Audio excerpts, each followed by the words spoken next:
Morning guys. Good morning. It's Monday. Kakain na. Ito yung pagkaulam. Pritong galunggong na may hotdog. Yan. Kape. Yan. Busy. Kasi magpapasok na sa school. Papasok sa trabaho. Yan. Kasi mama flight na. Flight ka na ma.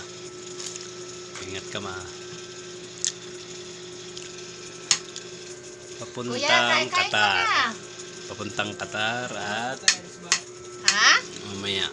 So ako 10:30. hindi na ako makapaghatid dahil 10:30. pasok ako sa trabaho guys. Yan.